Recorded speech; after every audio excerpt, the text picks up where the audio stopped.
Alô, você, meu irmão, minha irmã, querido internauta, sejam bem-vindos a um estudo sobre o Evangelho Redivivo, que para nós, estudantes da doutrina espírita, é o Evangelho de nosso Senhor Jesus Cristo, estudado, analisado, refletido, sentido para o nosso crescimento, para o nosso aprimoramento e para o desempenho das atividades nas nossas casas espíritas.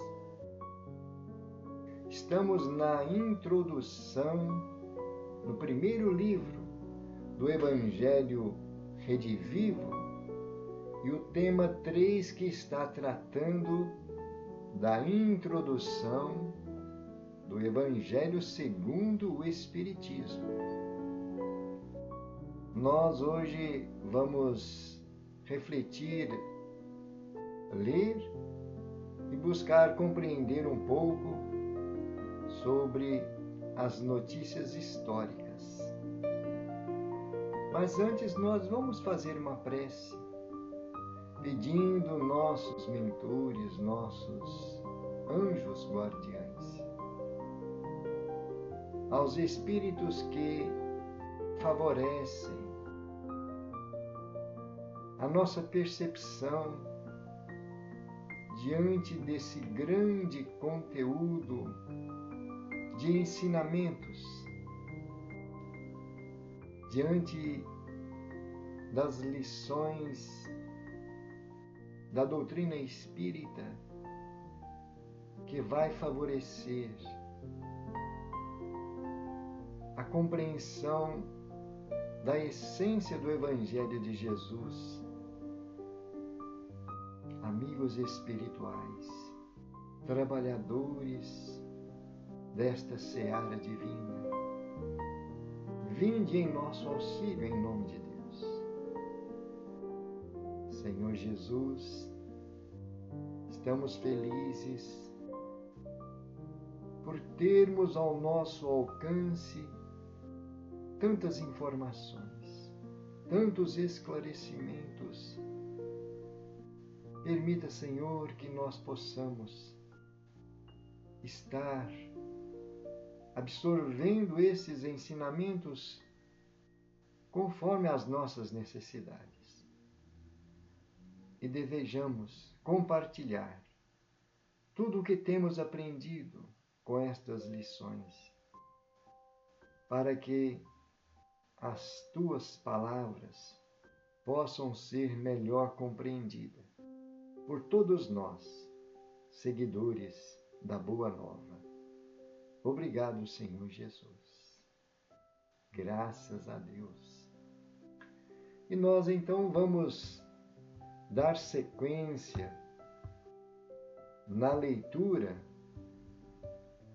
Hoje veremos notícias históricas.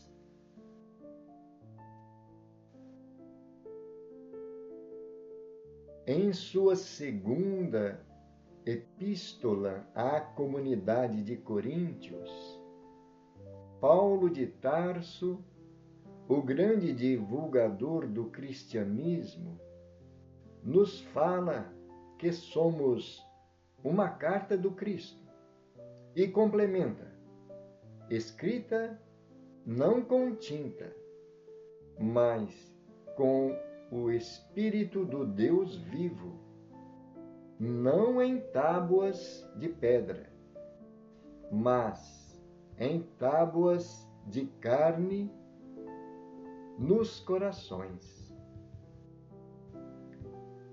Mais adiante, afirma que foi Deus quem nos tornou aptos para sermos ministros de uma aliança nova, não da letra, e sim do Espírito, pois a letra mata e o Espírito comunica a vida. Paulo nos mostra que a maior barreira a ser vencida na interpretação das Escrituras Sagradas é aprendermos a desapegar da letra e da forma, a fim de adentrarmos a profundidade filosófico-moral dos textos da Bíblia. Quando Paulo de Tarso informa que somos a carta que irá comunicar vida evangélica aos corações humanos, não se refere, obviamente, à carta escrita com as letras usuais da linguagem humana, mas a que reflete experiência e autoridade do discípulo sincero. Ao destacar a importância de transformarmos nossa vida em carta do Cristo, indica que, assim, só é possível se escrita pela vivência íntima das claridades evangélicas. Somente assim a mensagem divina resplandecerá aos que nos observam, possibilitando-lhes leitura insofismável de que o Cristo escreve no íntimo de cada aprendiz sinceramente dedicado a Deus.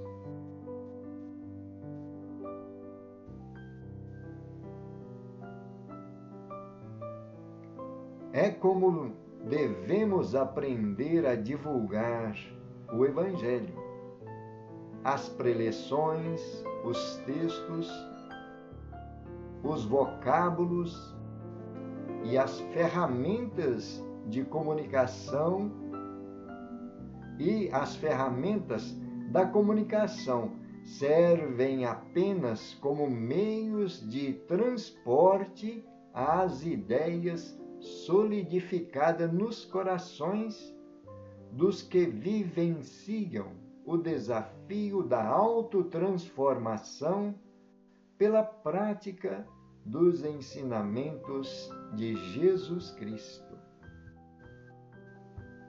Por muitos anos, a humanidade se acostumou a enxergar os textos bíblicos por meio da especificidade da forma, das evidências históricas e da exatidão das palavras, optando pelo tortuoso caminho dos significados e significações pré-estabelecidos, que acabam por afastá-la do mapa seguro e transformador dos ensinos do Evangelho, apesar da exortação apostólica.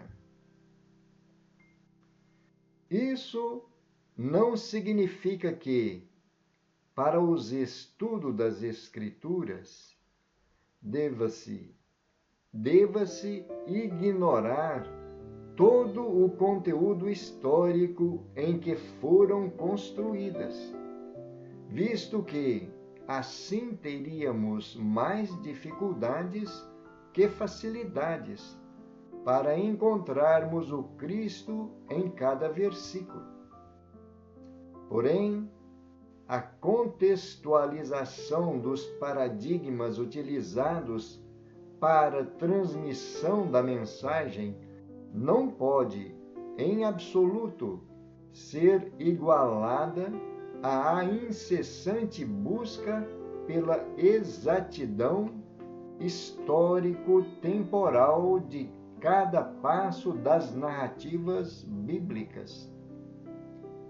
Arriscamos a dizer que a preocupação inquietante com a perícia vocabular na forma e disposição dos termos se opõe à compreensão sutil e moral das luzes que se encontram entre as linhas do instrumento da linguagem, seja ele qual for. Em uma palavra, a letra mata e o espírito vivifica.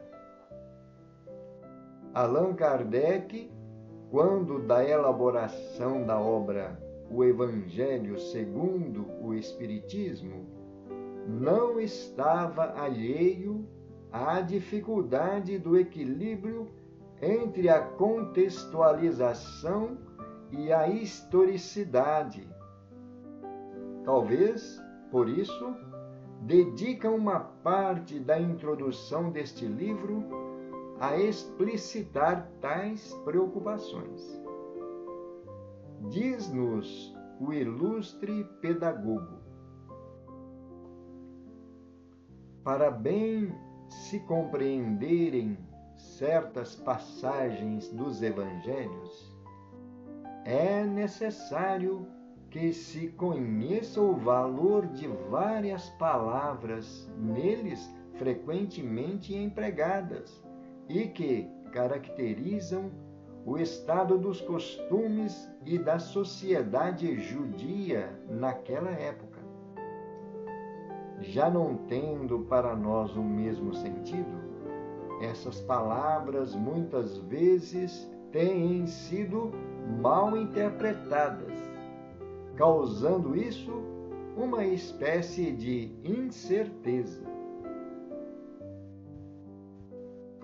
Ressaltamos que Kardec não intenta estudar as minudências de cada termo, suas regras gramaticais ou seu significado ipsis literis, como está escrito, de acordo com a língua dos antigos.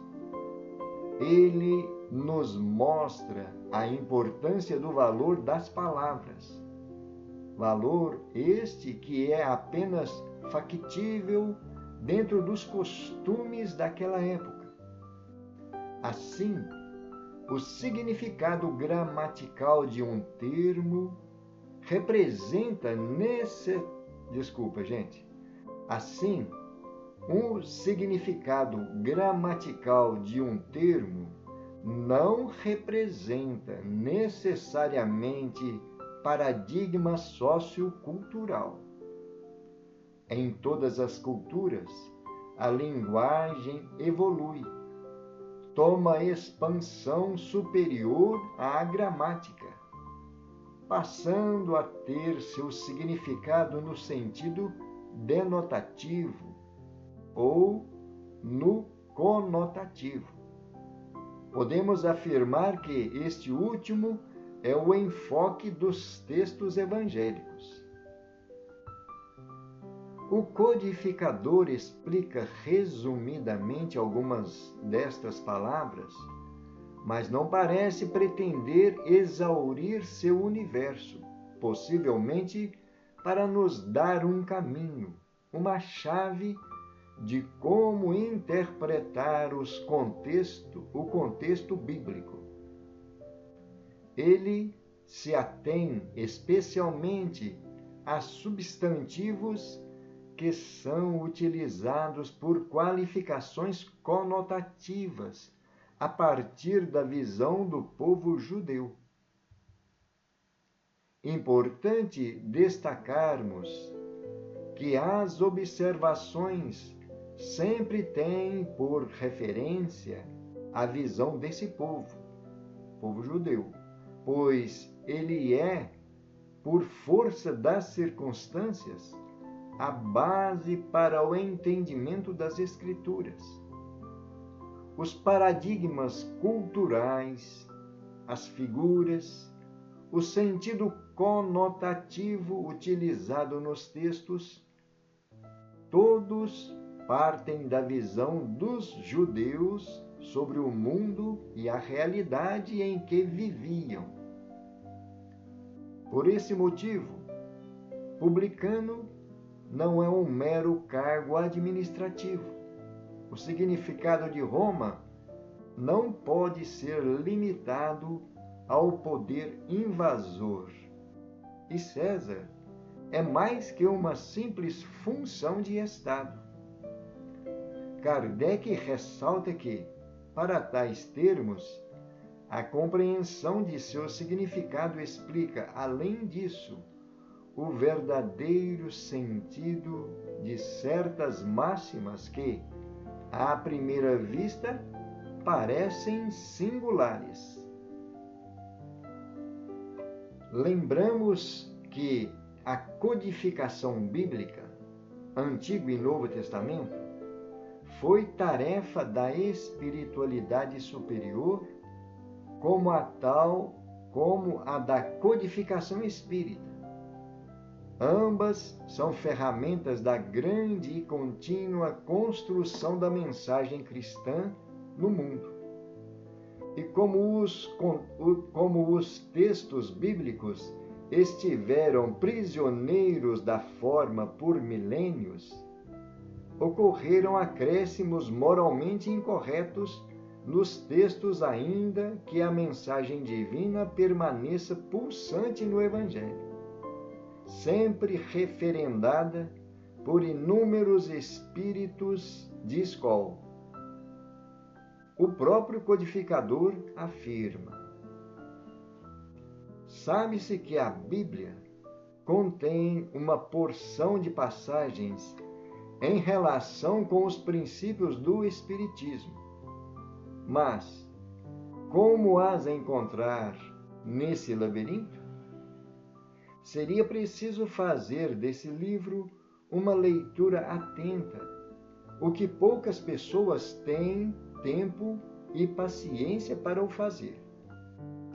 Em algumas, mesmo sobretudo em razão da linguagem, o mais das vezes figurada, a ideia espírita não aparece de maneira clara senão após reflexão.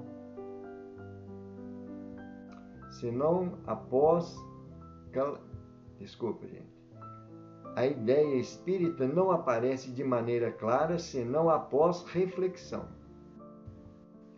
Desta maneira, nossa interpretação dos textos bíblicos, considerando a visão conotativa e a ideia e a devida contextualização, sempre objetivará a transformação moral do indivíduo, utilizando os 3 pilares do método interpretativo: universal, atemporal e exclusivamente moral. Então, nós vamos ver numa pequena reflexão. Depois vai continuar a falar sobre as palavras que estão sendo explicadas por Allan Kardec. Samaritanos, portageiros, isso aí está na introdução do Evangelho segundo o Espiritismo. Nós então vamos fazer uma reflexão que Paulo nos alerta quanto à questão de nós buscarmos o sentido da mensagem que nós encontramos no Evangelho e também em todos os livros da Bíblia. Vemos aí Paulo mostrar para nós que não deveremos, muitas vezes, nos apegar a o que está somente na escrita, à letra, como está sendo mostrado para nós, ipsis literis, no seu contexto literal, não é? E então precisamos de aprender a extrair o espírito da letra, que mostra para nós o conteúdo da parte moral daqueles ensinamentos, não é? E então Paulo diz que a barreira maior que temos para essa interpretação está justamente nessa forma de interpretar os textos. Vamos ver. Paulo informa que somos carta viva que irá comunicar a vida evangélica nos corações humanos. Porque quando nós procuramos compreender o Evangelho de Jesus, nós temos uma forma natural de procurarmos nos transformar na nossa forma de personalidade, de compreensão da vida. E então, quando Paulo usa esta expressão, que nós não somos carta escrita com letras usuais na linguagem humana, nós deveremos entender que somos espíritos encarnados. E então Paulo diz que nós, como espíritos encarnados, estamos transmitindo essas mensagens do Cristo através da nossa forma de vivenciar a nossa nova visão de vida que aprendemos com o Evangelho de Jesus. Não é? E então é a forma com que o Evangelho de Jesus está sendo divulgado de uma forma mais específica nos corações. Porque as informações através da leitura, através das ocorrências históricas, é uma forma de passar informação para a reflexão das pessoas que estão ouvindo aquela mensagem.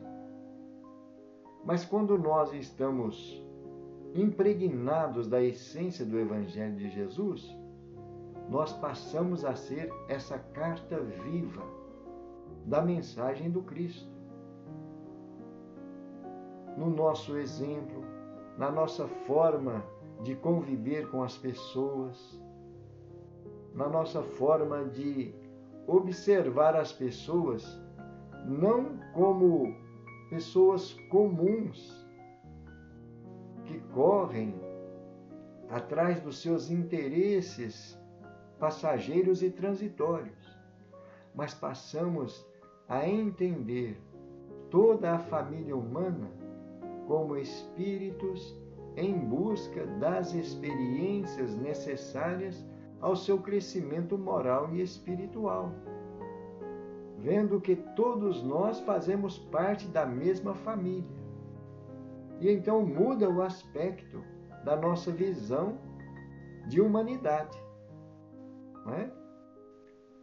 E então estamos vendo aí nos esclarecer que as preleções, os textos, os vocábulos e as ferramentas da comunicação servem como meios de transporte às ideias solidificadas nos corações, mas que vivenciam o desafio da transformação.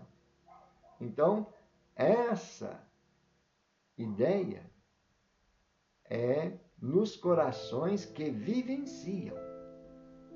Então, nós lembramos aquela passagem de Jesus, quando ele orienta o povo, que Jesus estava se dirigindo ao povo judeu. Naquela época, Jesus falava ao povo judeu, igual nós vimos aí na leitura. Então Jesus dizia: para que o povo vivenciasse tudo o que os fariseus, que eram os doutores representantes da lei da primeira revelação, eles ensinavam o que estava escrito na lei, a lei que Moisés trouxe e o que está escrito nas antigas escrituras.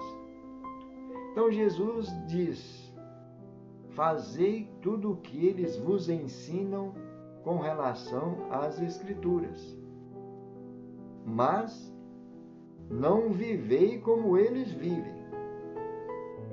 E então o que Jesus estava querendo dizer? Que a maioria dos fariseus tinha essa forma de passar as informações somente como transferir conhecimentos, ideias. Mas a vivência não era concernente ao ensino que eles estavam recebendo. Por isso nós estamos vendo aí. Servem como meios de transporte as ideias solidificadas nos corações.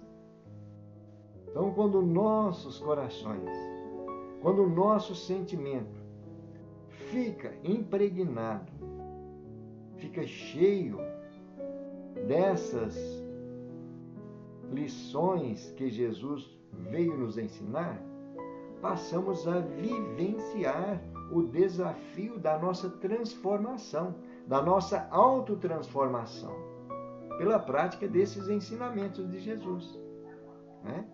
Então, precisamos de aprender, como Paulo de Tarso nos traz esses esclarecimentos, como Allan Kardec usa esse método pedagógico tão excelente para a nossa compreensão, de aprendermos a nos posicionar de acordo com o povo que estava recebendo naquela época, com as ideias que eles tinham, com as suas tradições, com seus costumes, mas fazendo um paralelo e não trazendo ao pé da letra aquilo que nós precisamos vivenciar hoje.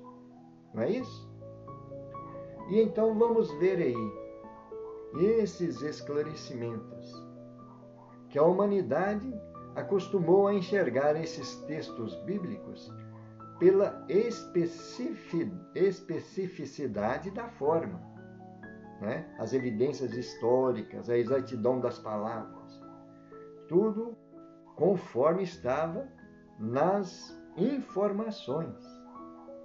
Então, muitas vezes, fatos históricos, informações e relatos do que foi vivenciado na época de Jesus e o próprio Cristo, quando estava trazendo seus ensinos, na forma de trazer essas informações, afastavam do conteúdo essencial, que é a busca pelo sentido moral das lições. Não é isso? E então nós vamos buscar na ferramenta que nós temos ao nosso alcance, que é a inteligência artificial, que vai nos mostrar uma síntese desses relatos, desses ensinamentos que nós vimos aí nessa introdução, né?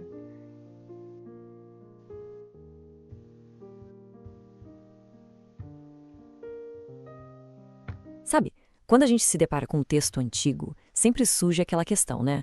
A gente deve se apegar à palavra ali no pé da letra? Ou será que o caminho é buscar a mensagem mais profunda, o espírito da coisa? É justamente essa dualidade fascinante na arte de interpretar que a gente vai explorar hoje.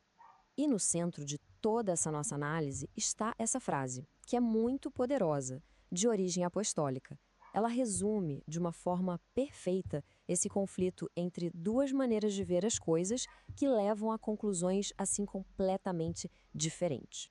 Bom, vamos começar então pela abordagem, digamos, mais tradicional. Por muito tempo, a interpretação de textos, como os do Evangelho, focou muito na forma, sabe? Ou seja, na palavra literal, naquilo que está escrito. Olha só que contraste. De um lado, a gente tem essa busca pela precisão técnica, um trabalho quase forense com as palavras. Do outro, uma busca pelo significado mais profundo, pela mensagem que transcende a gramática. No fundo, a diferença entre ler um manual de instruções e ler um poema. E é exatamente aqui que a coisa fica interessante, que surge uma certa ironia. Porque, segundo a fonte que a gente está analisando, essa fixação, essa obsessão pelo literalismo pode, na verdade, acabar se tornando uma barreira para a verdadeira compreensão. É como diz aquele velho ditado, né? Focar demais na árvore impede a gente de ver a floresta. Essa busca sem fim por detalhes técnicos pode acabar nos cegando para a mensagem transformadora, que está bem ali, sabe? Nas entrelinhas. E claro, isso leva a algumas armadilhas bem perigosas.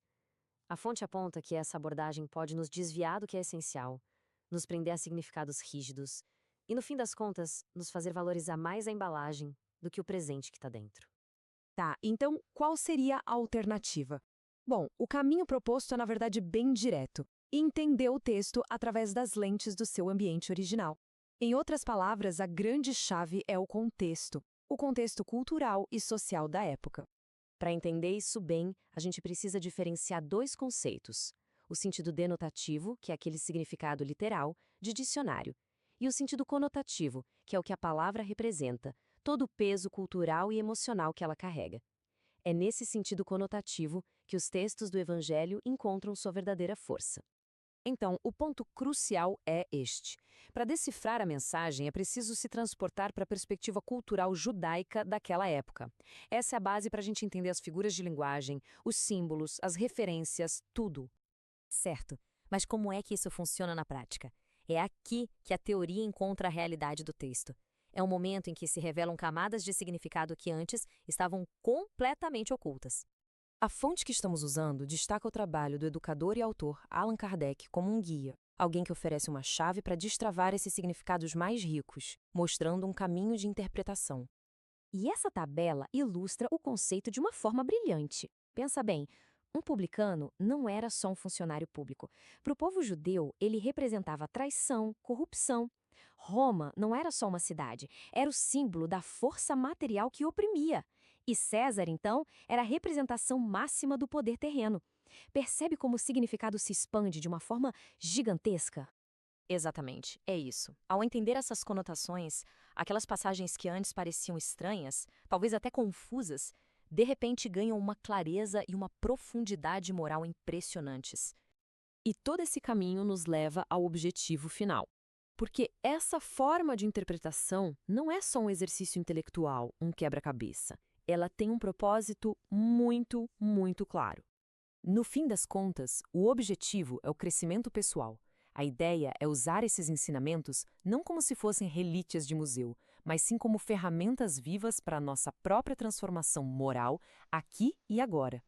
E essa busca toda se apoia em 3 pilares fundamentais. A mensagem é universal, ou seja, serve para todas as pessoas, é atemporal, vale para todos os tempos, e o seu foco é exclusivamente moral, sempre visando o aprimoramento ético.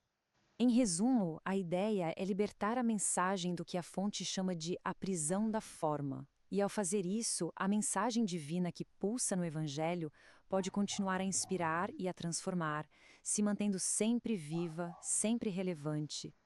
E isso tudo nos deixa com uma reflexão que vai muito além dos textos antigos. Se a gente parar para pensar nas nossas leis, nos nossos relacionamentos, até na educação. Onde mais será que o apego rígido à letra pode estar matando o espírito das coisas? Fica aí uma questão para a gente refletir. E então, meus irmãos e minhas irmãs, vimos aí as dicas para nós aprendermos a chave que nós temos em nossas mãos para buscar interpretar esses ensinamentos, não só do Evangelho, não só do Novo Testamento, mas também de todo o conteúdo que nós encontramos nas Escrituras. Desde a primeira revelação, que foi Moisés, a segunda revelação, que é Jesus, e os livros que foram escritos após a vinda de Jesus, não é? E então nós vamos finalizar aqui o estudo de hoje e agradecendo a todos pela companhia, pelas inspirações que tivemos, porque o nosso estado mental e emocional sempre está sendo impulsionado pelas energias que nos envolvem. Companhia dos nossos mentores, né? E na próxima semana nós vamos dar sequência, ver o que Kardec está trazendo sobre algumas figuras, alguns personagens marcantes nas Escrituras, especialmente no Evangelho, né? E vamos então fazer uma prece de gratidão a esses trabalhadores da seara de Jesus. O nosso sentimento de gratidão. Senhor Jesus, estamos finalizando nossos estudos da noite, agradecidos pelas luzes, pelas orientações, pelas ideias que nos foram trazidas, pedindo a tua bênção, o teu amparo, para todos nós que buscamos nos aprimorar, ficar mais aptos a propagar os ensinamentos que temos recebido, pedindo luz e discernimento para todos os que estão envolvidos na divulgação do movimento espírita, especialmente no teu Evangelho. Obrigado, Senhor Jesus. Graças a Deus e louvado seja Deus. E então, chegamos ao fim. Agradecemos a todos pela companhia, pedindo que continue nos ajudando com as vibrações, com as orações, porque é um trabalho importante para todos nós, que possamos fortalecer cada vez mais nossos conhecimentos com estas luzes que a doutrina espírita nos oferece. Muita paz, que Jesus nos abençoe. Gratidão.